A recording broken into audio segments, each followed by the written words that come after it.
بسم الله الرحمن الرحيم الحمد لله رب العالمين والصلاة والسلام على سيد الأنبياء والمرسلين وعلى آله وأصحابه أجمعين اللهم صل على سيدنا محمد وعلى آل سيدنا محمد كما صليت على إبراهيم وعلى آل إبراهيم إنك حميد مجيد اللهم ألهمنا مراشد أمورنا وأعيذنا من شرور أنفسنا. This is the chapter called Babu Fadl al-Adhan wa Ijabat al-Mu'adhin, the chapter of the virtue of the Adhan and giving reply to the Mu'adhin. From this hadith, ulama have taken out a lot of lessons with regards to the Adhan itself, or with regard to any person who Allah Tabarak Ta'ala grants him the ability to do that khidmat of deen which is known as al-mu'addi ila al-khair, anything which leads towards good.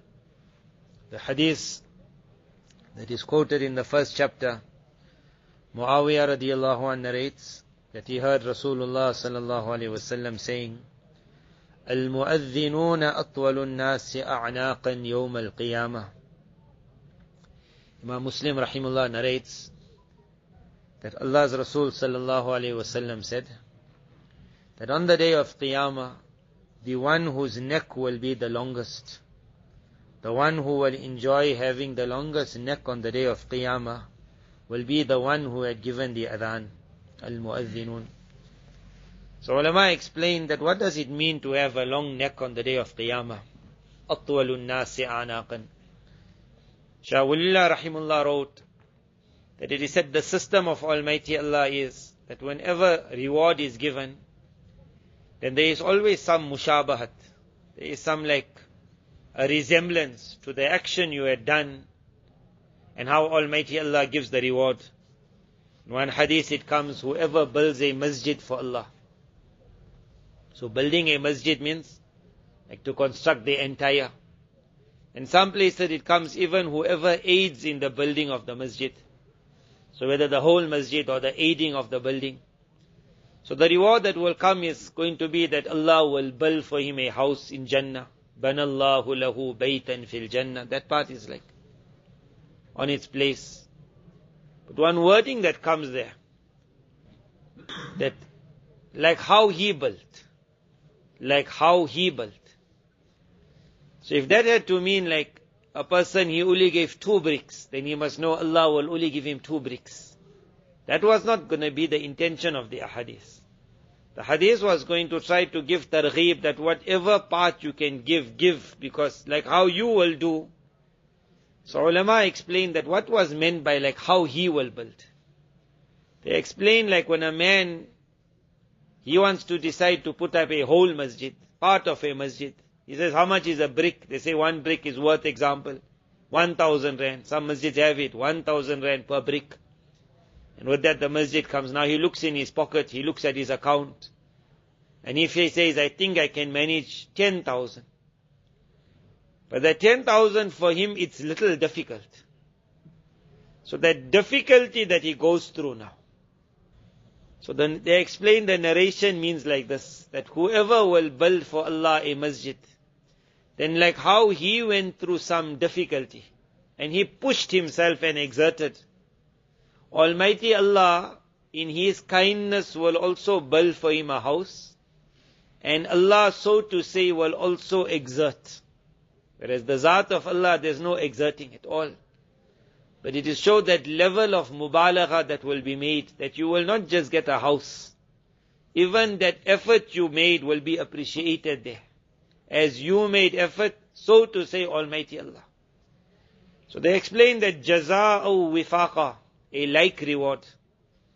The muazzin in the past especially, when he would be giving the adhan, he would lift up his neck, so that the voice could go even further. He would make that effort, that I want it to reach as far as it can reach. That little effort that he would make in lifting up the neck. Almighty Allah appreciates that effort so much, that when the time of reward will come, there will be the lifting up of the neck also. How will the neck lift up? Some ulama have explained that the meaning is أَكْثَرُهُمْ رَجَاءً. The one who will have the most of hope in the mercy of Allah on the day of Qiyamah will be the mu'adhin. They say because it was the habit of people, لِأَنَّ مَن يَرْجُو شَيْئًا طَالَ عُنُقُهُ إِلَيْهِ. Whenever you had hope towards something, then you would normally lift up yourself like, to say, I'm sure my work will get done. So some have explained the one who will have the greatest hope on that day will be the mu'adhin. Now we're going to explain later on why we're speaking about this. That ulama have explained there is hope, that these virtues are not only for the mu'adhin. It's sarahatan clearly mentioned for the mu'adhin, and qiyasan. Hope there is that Almighty Allah will give these virtues to every other individual who will also do something similar to the mu'adhin. And when they explain it, they explain that the first group is what is known as the ulama, or the da'i towards haqq. The one who invites towards. Shahullah rahimullah writes that why was so much of fadilat given to the muadhin? So he says, إِنَّهُ شُعْبَةٌ مِّن شُعَبِ النُّبُوَةِ. That the adhan, you can call it a branch from the branches of nubuwah. He says the reason is because لِأَنَّهُ حَثٌّ عَلَىٰ أَعْظَمِ الْكُرُبَاتِ. The greatest action, the greatest ibadah is salah. And the targheeb towards the salah is the adhan. And a Nabi that came to invite man to the best of actions. The greatest da'wah of every Nabi after Iman was to salah. And the biggest call to that salah is what was known as the adhan. So the adhan is the first, the highest targheeb towards. And anything that comes under that, where an invitation is given on a loud scale to come towards salah, they say there is hope that that individual will also be included in the fadail of the mu'adhin. Shahullah rahimullah writes, وَلَا يَرْضَ اللَّهُ وَلَا يَغْضَبُ الشَّيْطَانِ. We have found that Almighty Allah does not become so pleased, and the devil does not become so upset, مِثْلَ مَا يَكُونُ فِي الْخَيْرِ الْمُتَعَدِّي. Like how it happens in those good actions, which are muta'addi, which doesn't only stop on the individual, but it has a very long effect on other people. One of them, he said, is the adhan. That it's a call to Allah, but it doesn't just stop there. On that call, there are people giving jawab. On their jawab, people's iman is being made. Just on their jawab. Some people are giving a jawab lisan, and for them it's written that Jannah is for you. Some people are giving jawab fi'lan, they are making that walk to the salah.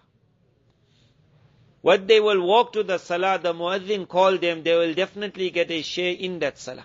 Definitely get a share. On the day of Qiyamah it is mentioned, the narration will come, Allah's Nabi sallallahu alayhi wa sallam said, لا يسمعوا مدى صوت المؤذن. That where this sound of the mu'adhin will reach, no jinn will hear it, no man will hear it, nothing will hear it. إِلَّا شَهِدَ لَهُ يَوْمَ الْقِيَامَةِ. They will all give witness for him. Ulama at that time would write, this was targheeb to the mu'adhin. Lift up your voice high.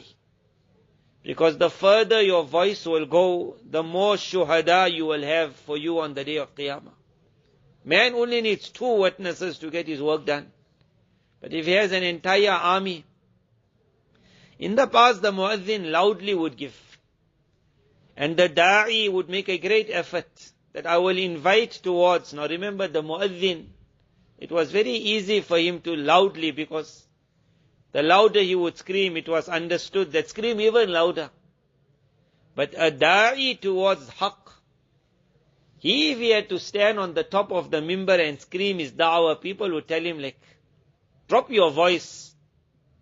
Whoever wants to listen to your da'wah, they'll come listen. It was only the muazzin who had that chance to speak or scream so loudly that no one will tell him, drop your voice. In the era we're living in today, Allah Tabarak Ta'ala's honor and His kindness on the people of Iman at the final eras, we will never be able to have that ikhlas and that sincerity as the people of the past. But Almighty Allah has such kindness that when He wants to give, He gives lot. Today we have been introduced to something called, they call it the worldwide internet. Example, this phone now. Imagine if the muazzin gives an adhan on the phone, and his adhan moves in the whole world. He can definitely have hope in this. La yasma'u mada sawti muazzinin. No jinn, no man, nothing will hear the muazzin, except that they will all be his witness. Similarly, when a da'i will give a call today, now he doesn't even need to scream anymore. The adhan of the muazzin is heard in every Bilal receiver. The da'wat of every da'i is heard.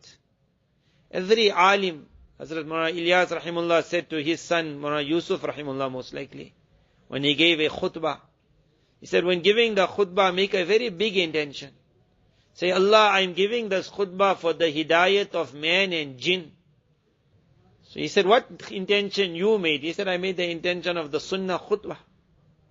So the most I would have thought about is the people here sitting to listen to the khutbah. He said, that's a very small intention. He said, you make your intention, your voice to go far and wide. They made intentions in that era. Allah took their khutbahs far and wide. People recorded their khutbahs. It was taken to different parts of the world. According to the intention, Allah showed rewards. Today's time would we have technology where a person can go to the lowest parts of Jahannam with it. If he has great hope in the mercy of Allah and he uses it, one man in another world means another country which we don't even know exists, that individual can sometimes become your shahid, your witness on the day of Qiyamah, that his voice also reached me. Al-khayrul mu'addi, al-khayrul muta'addi. He said, Allah does not become happy, and the devil does not become angry, like how they become with those actions which do not only stick with the individual, but it results in a long after effect. وَإِعْلَاءِ كَلِمَةِ الْحَقِّ, especially when the voice of the truth, meaning the words of Almighty Allah, are made loud.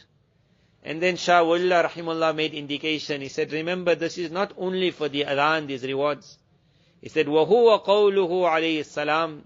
It was regarding this Allah's Nabi sallallahu alaihi wasallam is reported to have said, فَقِيهٌ وَاحِدٌ أَشَدُّ عَلَى الشَّيْطَانِ مِنْ أَلْفِ عَابِدٍ.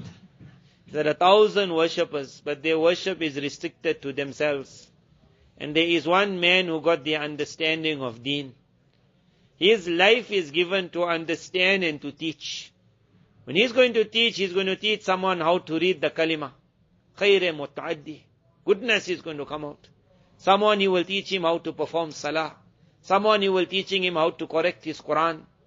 His every amal will be deen, and his amal will be giving deen also. So the rewards that you will hear now of the muazzin, it is not only for the muazzin, but in our mind we have it. Nabi sallallahu alaihi wasallam spoke about the fadilah of that muazzin who will give adhan for 7 years. 7 years is mentioned in one narration. There is weakness. Another narration, 12 years. A stronger narration. Whether it's 7, so 7 can sometimes have the meaning of kathrat.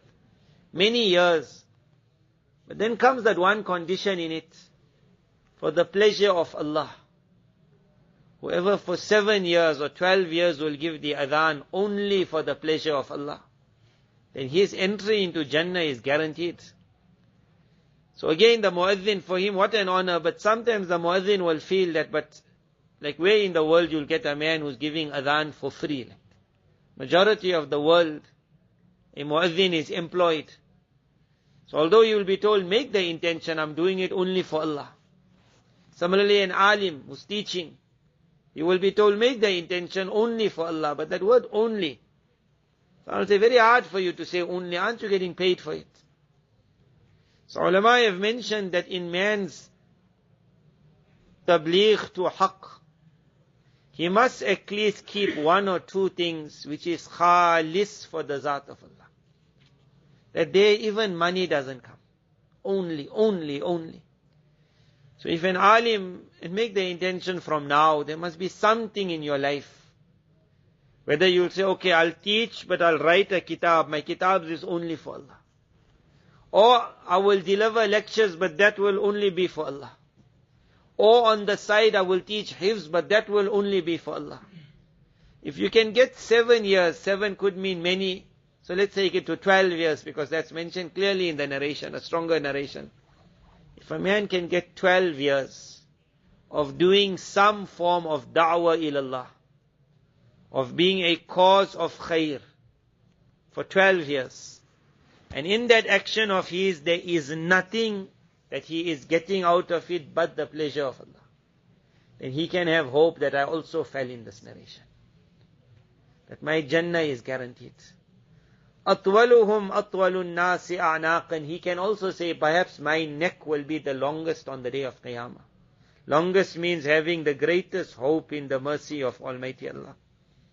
Other ulama have mentioned that one meaning of having the longest neck means that they will be the closest to Almighty Allah on the day of Qiyamah. They say because among the Arabs it was known as someone with a long neck, he stands out. He is mumtaz, selected, unique. So the narration was saying the most unique on that day will be those who loudly called people to the greatest of a'mal. So it's for the mu'adhin, and we have hope that it can be for every da'i to the truth. But to make that intention, that if I can't call out the adhan for so many years, at least for so many years I will do something khalis li wajhillah. Allah's Nabi sallallahu alaihi wasallam then spoke about now when this amal is taking place. This is the adhan. But it could be the adhan and it could be anything else like the adhan. إِذَا نُودِيَ لِلصَّلَاةِ, when the call for the salah is made. One is for the adhan, one is the iqamah. أَدْبَرَ الشَّيْطَانِ لَهُ ضَرَاتٍ. Then Shaytan pulls back. The narration, we all know it. And then he gives out a certain sound. That durat means like what they normally mention, the sound of wind coming out. You'll see the zebra also. When the zebra is scared, it just jumps. When it jumps, it makes that poof sound. That is the durat. When normally a man won't make it so loud like how the zebra makes it. So it was understood because they had donkeys, the Arabs. And the donkey would make that sound. Whenever it got scared, first thing that would come out was that sound. So Shaitan gives out that sound. Hatta la yasma' at-ta'dhin, so that he does not hear the adhan, so that he doesn't have to listen to the adhan. Some ulama mentioned the hadith is on its haqiqi meaning, that every time the adhan is given, Shaitan gives out that sound from his behind. Some have mentioned because of fear. Some have mentioned because of his rudeness to the adhan, his nature is. Like how when a person wants to be very rude, extremely rude, he will do and act like this. So whatever, some have mentioned this point, that perhaps it's not a sound that is given out by the behind of the devil, but perhaps it's a majaz to mean that when the adhan takes place, Shaitan becomes involved in some other talks, other discussions, other works. And he becomes so involved in it that as though he is not hearing the adhan, just to show that I don't know what's happening. So the wording that they use, which is a very unique wording, and it gives like a warning to the people who hear the adhan, don't be like the devil.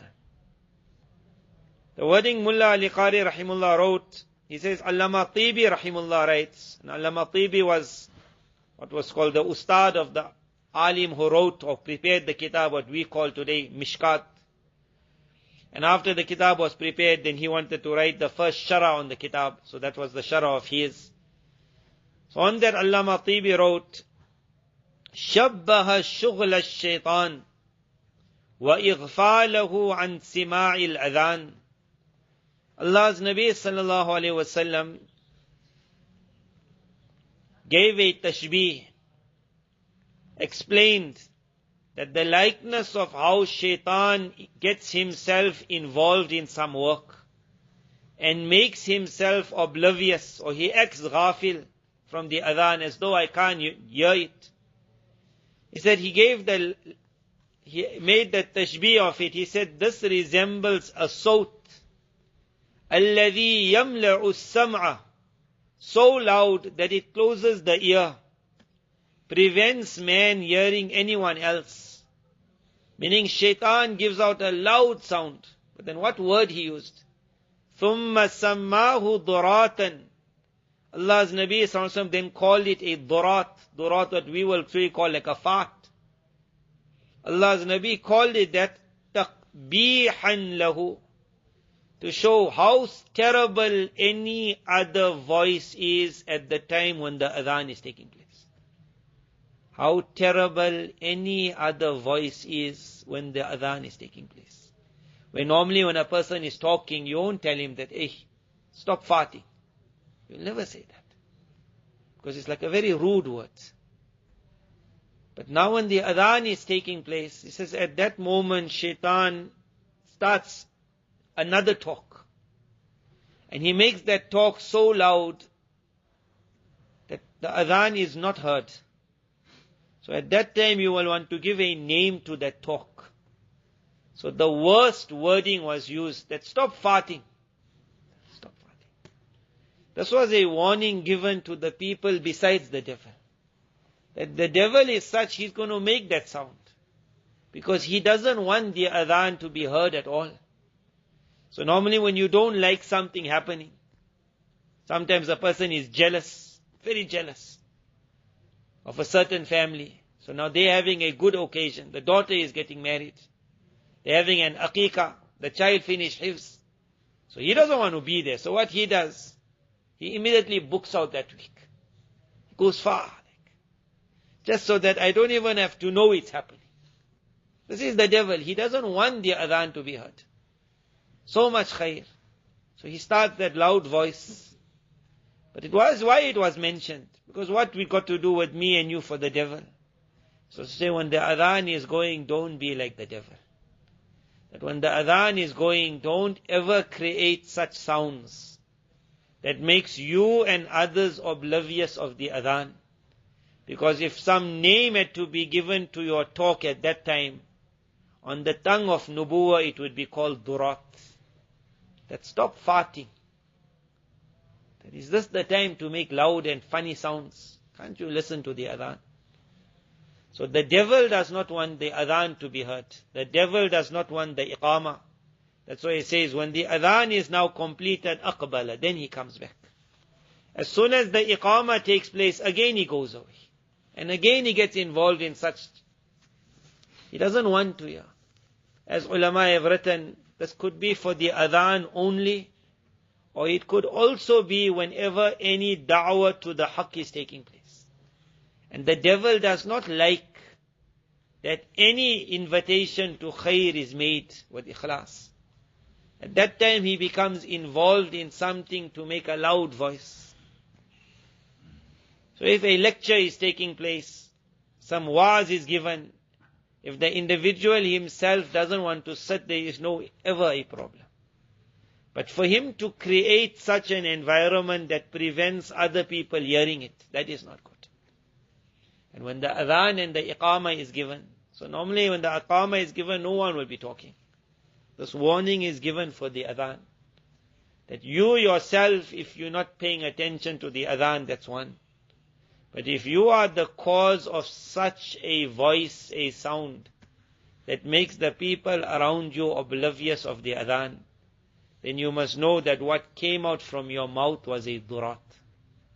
May Allah Tabarak Ta'ala save us all. He says, when the iqamah is completed, then the devil comes back. And then he starts what his normal work is, even in the salah. Now salah, imagine, salah was the asal ibadah. But what his normal work is waswasa, which was happening out of the salah. In the salah also, hatta yakhtura bayna al-mar'i wa nafsi. And now again he starts coming between man as his own self. He says to him, why don't you think of so and so? Uzkur kada. Things that he was not even thinking about. Allah's Nabi sallallahu alaihi wasallam says, until the time comes where the man cannot even remember, kam salla. That where am I? Why this was mentioned, one is don't let him grab you in the salah. The second was to say, remember the salah again, it's your own amal. It's a unique amal, but because it's your own, the devil even will interfere there. But there is one amal before the adhan which is called al-khair, or the da'wah to khair, which is the amal of khair, which is muta'addi.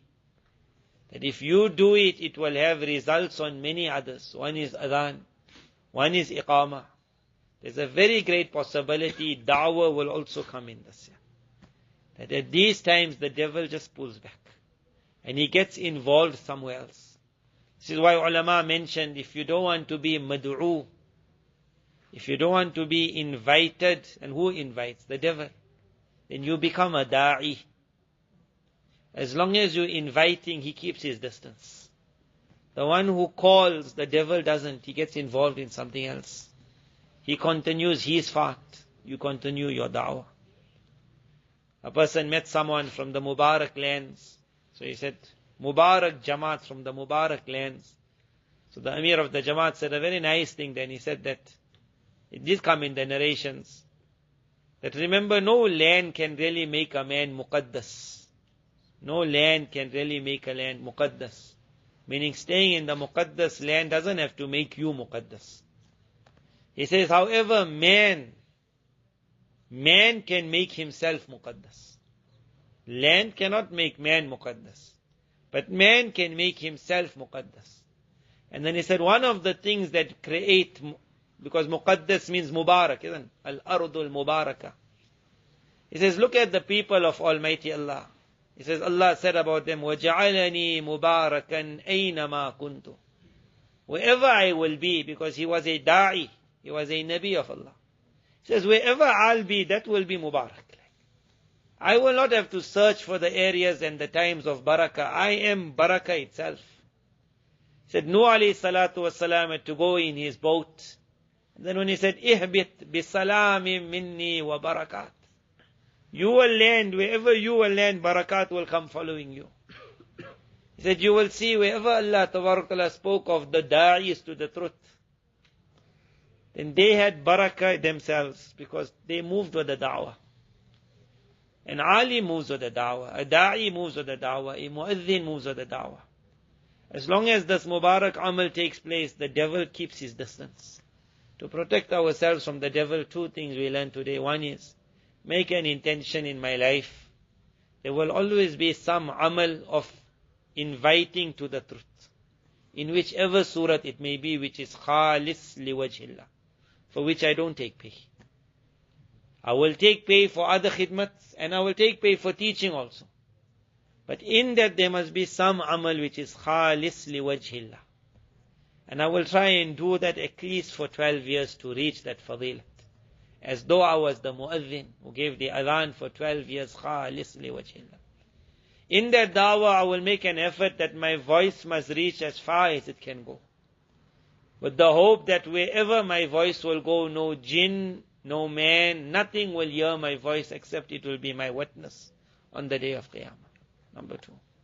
And the third I learned is that if I want to be protected from the waswasa of the devil, then I must engage more and more in those actions which invite people towards good. Whenever I am in inviting, the devil has to get involved in his own. When I will stop inviting, even if I'm in a'mal itself, the devil will come back to start his waswasa.